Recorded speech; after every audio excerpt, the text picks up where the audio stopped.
So, as a concept, fine.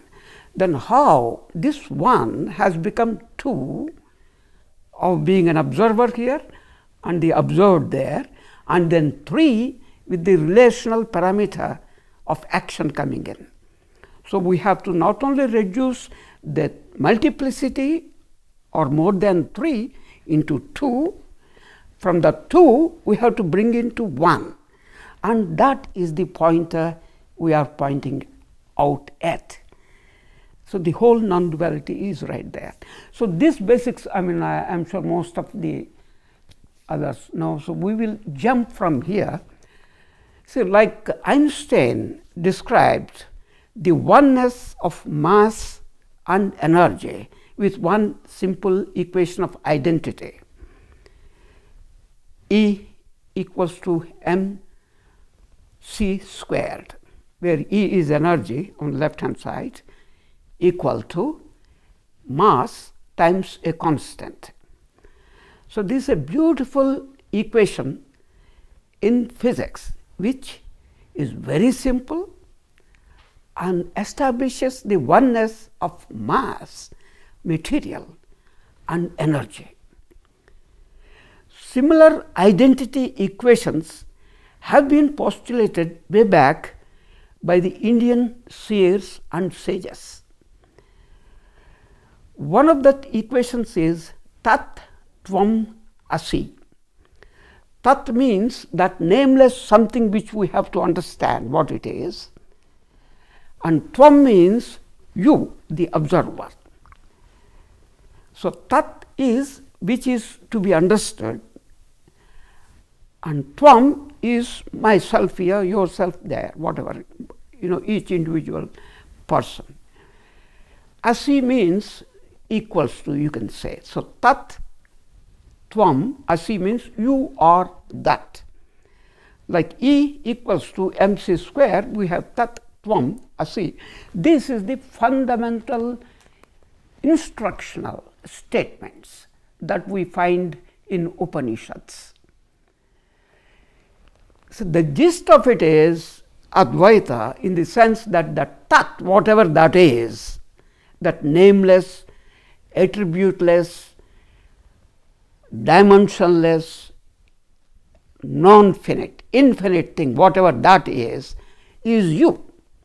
If that is the basic message, and all of those familiar with non-duality know it, I am that, as Nisargadatta said it, why is it I am not able to understand? If I am already that, why do I do not know it, that I am that? I am not amplifying on what that is. Do I have to do that also? Or you are aware of when I am talking about that nameless Tat? In Sanskrit they call it Brahman. Do you like me to say anything on that, or that is familiar to you? Pardon me? Say a little bit about that. Okay. We are all familiar with this objective world. So, we will start like that, where we are. This objective world which we are familiar with deals always in duality, because I am an entity sitting here confined to this mind and body, and the whole world is out there, external to me. When I do my transactions, when I do my business, if I eat my food, I am not eating myself, I am eating food. So, food is different, me is different. So, we always function in this dual world. This is something which we are always familiar with. Then what is it when everything is one? That because it cannot be described, they wanted to give an ID to it. So, it is not an object there, it is not a personality or any embodied thing there. When it all becomes one, what is it to be named as? That name is Brahman or Tat or that. Tat in Sanskrit means that. that, whatever that is, doesn't have any qualities. In the present day world where we are living now, everything that is perceived has some definitive qualities. We can describe it. So, all the descriptors are the qualities of the object. The descriptors are all dependent upon our five senses.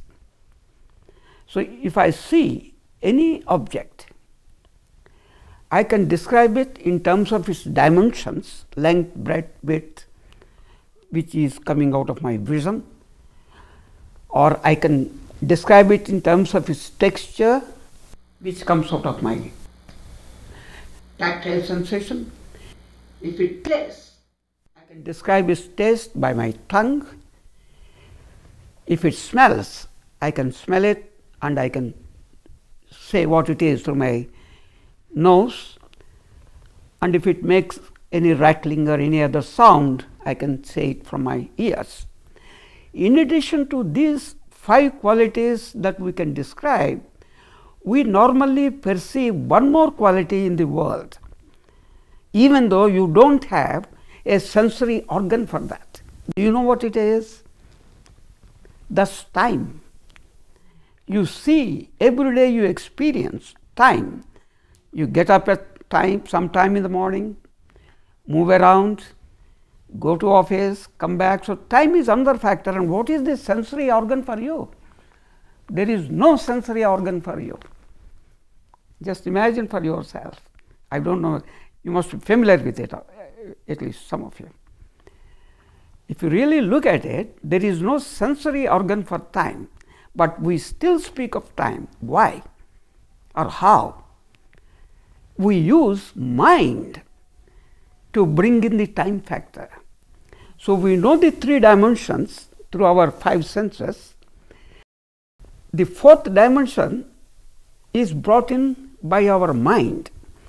Like if you take a loaf of bread with several slices in it, if you look at one side of it, you only look this one two sides of the one loaf. Then remove that loaf, you have another slice and so on. So, you see the depth of it, right.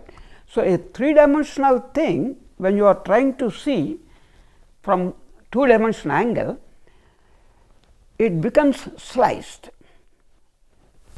Expressing myself clearly, a three-dimensional object, if I slice it, I can see it in two dimensions.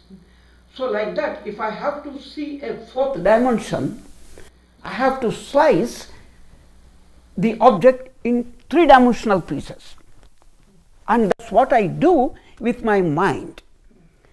So, say let us now, oh, it's already 13 hours 44 minutes. 2 seconds have passed. In these 2 seconds, this is one slice which was there 2 seconds earlier. This is the next slice. So, this slicing and linking this slicing is done by the mind. So, mind brings in the fourth dimension of time, otherwise time as it is non-existent. Whatever mind does is imaginary. Mind functions only in images, right. So, time is an imaginary dimension we bring in. This is the fourth one in the world. So, in the world, any perception we do have these qualities of dimensions, sounds, smells, tastes. Weight is also essentially a tactile sensation. And the fifth one being the, or rather the sixth one being the time, which is through our mental imagination. So, any perceived object in the world has these characteristics, whereas the tat, about which we referred to a few minutes ago, doesn't have any of these definable objective qualities, no descriptors at all. So in the absence of these descriptors, what do we talk about it? How do I even express it? We cannot. Therefore, it is said to be attributeless. You can only put a finger and you understand it. You can only show a pointer and say you have to realize by yourself. So this is the Tat or Brahman.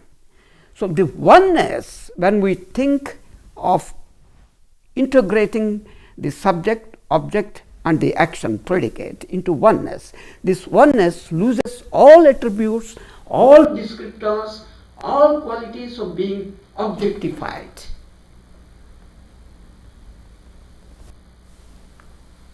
Then it totally is inexpressible, and that is oneness, Brahman.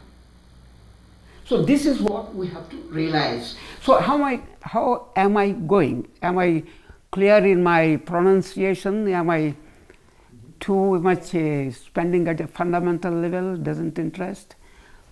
But whatever you suggest, we will go accordingly.